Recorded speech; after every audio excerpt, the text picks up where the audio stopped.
Welcome to the Windows and Computer channel, and this is a weekly look at the questions, and of course, we try to have answers from the viewers on the channel. Like I always say, I sometimes reply to some little things on comments in the comments section, but usually what I prefer to do is a video. When somebody asks a question, in general, a lot of people are actually asking the same question also. So this is probably going to have your own question, your own little thing that you want to know in there. I take note of all the questions that I see throughout the week. We'll have this kind of new feature, which will be the Friday feature of, questions and answers of the week. So the first question that we have this week concerns the Connexent audio, HD audio. So what I see, and don't despair, it's not because you're there that you won't be upgrading. A lot of people are kind of in the idea that, well, I got that, so that means I'm going to be stuck in 1909. It's not what it seems right now. What it seems and what Microsoft kind of says in a weird way is that there will be some way of moving on. Once again, make sure that you check your manufacturer's website, check your own machine, the audio drivers that they have. And one trick that I've seen that a lot of people seem to have used and successfully used is to remove that driver and to actually install the Microsoft generic HD audio driver. And when asked for the driver to install, they just say no. Drivers, it's interesting because if that works, that would be a workaround that probably will be fun. Well, check it out, and as soon as I know that it's one of those things that you can really try if you want to move on, we'll actually make a video explaining how to do it. Second question is, why doesn't Microsoft make a driver for the Connexent HD audio driver? Because it's not their device. They don't have to make a driver for something that they didn't create. So that's why they're not making a driver, because it's kind of not their business to make a driver for something that was a third-party driver. So they are in talks with the company, which is Synaptics, which purchased Connexent, which actually was not really a good idea. To continue having some of these stuff. Now, what else do we have here to talk about is Windows 10X. Windows 10X. A lot of people are under the impression that this is a version of Windows that you're going to get and they're going to be pushed to you and so on. Windows 10X is a different version of Windows. It's not at all Windows 10. It's Windows 10X. It's meant for specific hardware that will be sold with it. They will never send this to anybody running Windows 10 standard. It's not meant to be on a regular computer that runs in general Windows 10. And we're far from being there, because they've actually moved Windows 10X release to later this year now. Windows 10X will be sold on machines that are lower powered. And yes, it's true that x86 or standard apps will not work at first. That will arrive next year in the next update, though. And they eventually might be for dual screen devices, stuff like that. But for now, its focus is mainly low or underpowered laptop, or even laptops for education. But nope, you're not going to get Windows 10X forced on you. That's not for you, and it's not for us. It has to do with a very specific set of devices. I'm on 20H2, and I don't want to move on now. What do? Well, you're on 20H2, you've got 18 months. So that means that the next time that you have to move on to another version of Windows 10 will be next year, early next year, somewhere in like March or April of 2022, which means you can spend the whole year this year just enjoying 20H2, staying there, and that's it.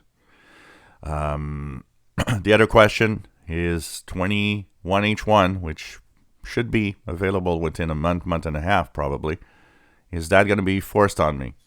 It is if you are on 1909. 1909, of course, is ending its life, its support. And anyways, 1909 right now is being offered and pushed automatically to 20H2 in many cases. So that's already going on right now.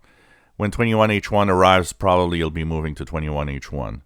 But for the other versions of Windows 10, if you're on 2004, which is the May 2020 update, if you're on 20H2, which is the October 2020 update, you're not going to be forced with 21H1 for now. You might be forced with 21H1 if you're on the May 2020 update later this year, because you'll have 18 months done with the May 2020 update already. So end of support for the May or version 2004 May 2020 update is, I believe, October or November of this year. So that means you'll eventually start getting a new update to Windows. You'll probably getting 21H1 at that time. You're on 20H2, you won't be forced into any versions of Windows 10 until early, like April March or April of next year, when you're getting close to end of support. Another question that we have for the week is bug fixing updates.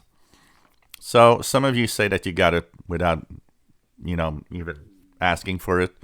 Some of you, like me, I when I look at the bug fixing updates, they are optional on my machine. They show up on two computers that I have that actually have them in optional updates with nothing. They're not, giving me any. I have to click to have it installed, and if I don't do that, they stay put. They stay there. They're not really installing. But some of you are saying that, I didn't do anything and it installed. It's interesting because I was reading a blog post from Paul Tarot where somebody was mentioning that too. And it seems that for some reason, some of you don't have the, that optional update on some updates. And it just installs. So it could be a bug, I don't know, but it's kind of weird. It should be really an optional update. Like I said, here are my two machines that I have these updates. It shows up in a different section. It says, this is an optional update, and you have to click the download and install if you want to have it. If you don't, it just doesn't install. So I don't know. I don't know what to think of that, and maybe there's a bug in that some machines. It happens. I don't know. There's a lot of questions of old problems that people think are not fixed, but they are fixed. One concerning the famous SSD drive trimming versus defrag. That has been fixed a long time ago, last year, for sure. Another one was with blue screens that they were seeing for certain things that I know that they fixed. That's fixed a long time ago. Honestly, anybody that wants to go to 20H2, there's no real problems, and remember that blockers are there. If you would not be compatible, you would not be offered the option. And last but not least, a lot of you are actually saying, well, why are we getting all of these small updates, and why doesn't Microsoft stay at these small cumulative updates rather than big feature updates that take an enormous amount of time to install? Because Windows, they insist on having Windows 10 as a service, so there are these big updates that appear from time to time. But as of now, we kind of understand that the rule of one big update a year and one small cumulative update is still going on, and so on. And finally, 21H1, when is it ready? And what does it have new? 21H1 is going to be released within a month and a half. It should be maybe April this month, maybe May next month, but I don't think it's going to be later than that. And it has nothing new really. So, it doesn't matter if you install it or not for now, when it's going to be ready, because there's really nothing new in it.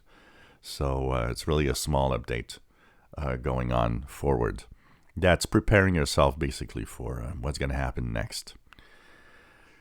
So these are the questions. If you have questions, I'll take note of them. Every Friday we'll do this questions and answer session. Yes, there might be questions that I'll repeat from time to time a little bit and that I will answer again because, not everybody sees everything and a lot of people don't watch all the videos. So, but we'll try to have diverse questions every week.